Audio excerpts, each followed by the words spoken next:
Hey everyone, I'm Don, and this is Upstate Noise Pollution.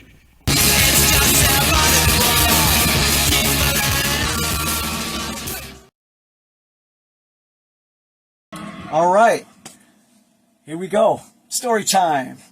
Year was 1987, spring. Might have been April. I should have looked it up. No matter. Well, there was a band called the Beastie Boys, and they were coming to town. They were coming to Rochester War Memorial. So my buddy Bill and I were like, cool, let's go check them out. I'm familiar with their hardcore punk stuff, and because they were that before they changed up and did their thing. And so we head to the Rochester War Memorial, and we're going inside, and we knew that there was a band called Murphy's Law, and they were opening up for them.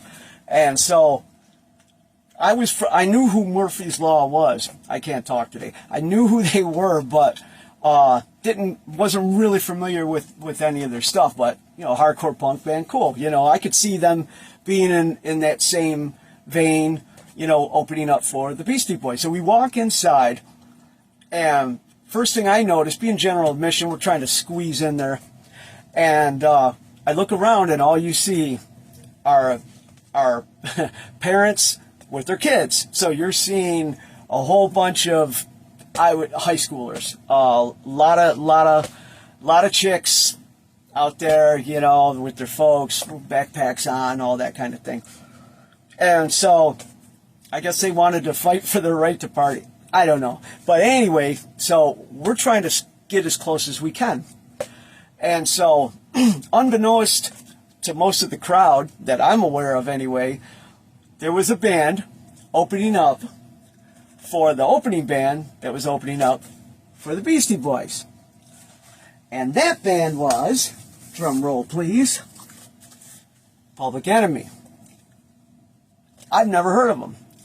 And I'm like, wow, okay, cool. Kind of found it out when we were in the venue, but cool, okay. Didn't know what genre they were, didn't know anything about them. So we're waiting. And I'm just going to tell it like it is, we're waiting. We're kind of in the back because all these kids were in the front. So all of a sudden, it's probably, 10, 15 dudes. And they come out and they're, black turtlenecks, black pants, black slacks, marching in unison in front of the stage. They spin around and they're facing the stage. And they're all like, and I'm looking around to watch people's reactions, and I know they were like, because you see these 10, 15 black dudes, and they come in there, and they're standing there, all at attention,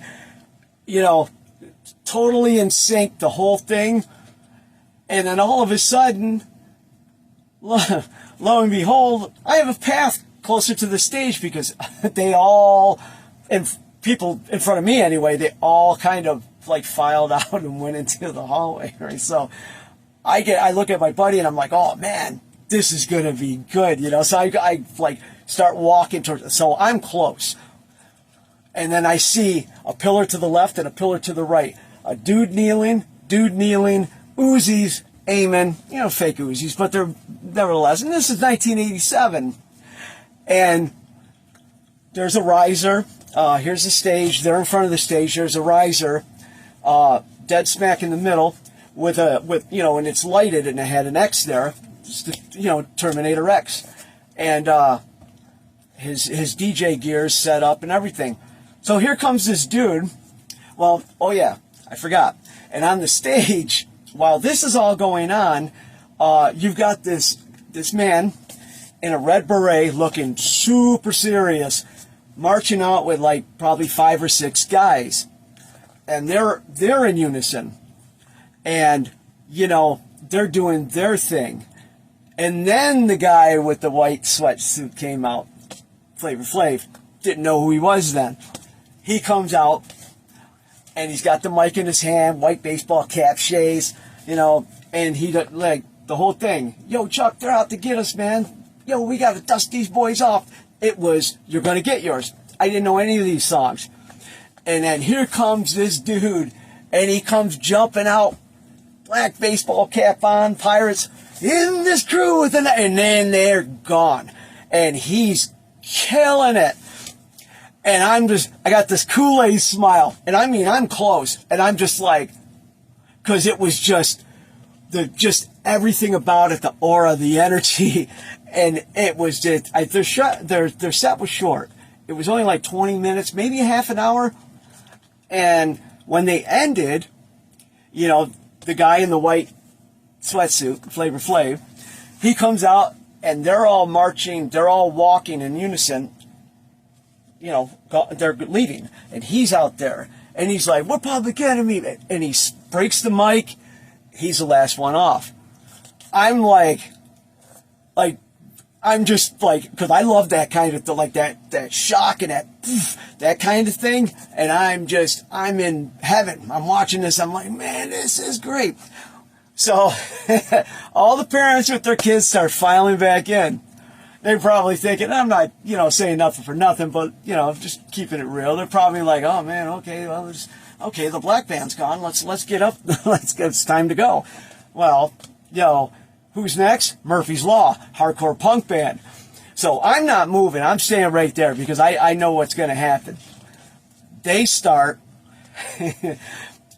These kids and their parents must have got really familiar with the hallways in the Rochester War Memorial. Out they went again. Got a little pit going. All that. They do their thing. They get out. They're done. Beastie Boys come out. And you've got the plane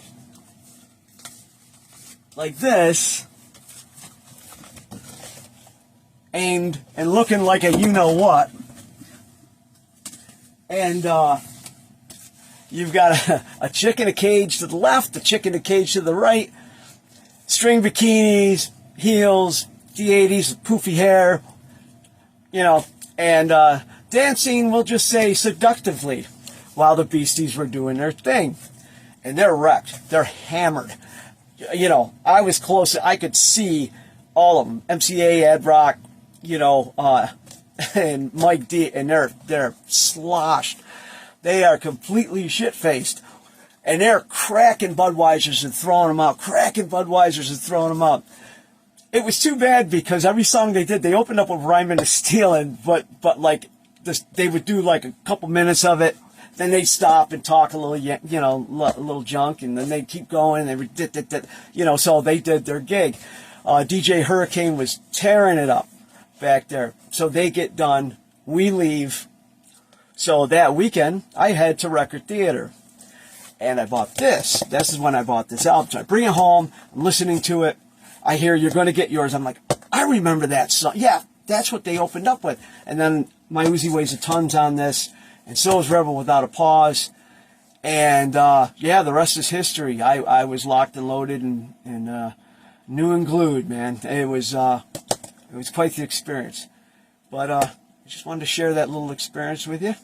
Kind of put it on video for posterity reasons.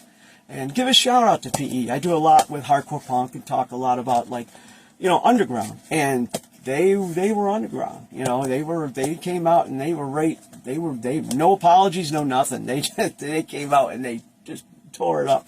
I was all fired up after that. But anyway, that's my little story. I will talk to you soon. Peace.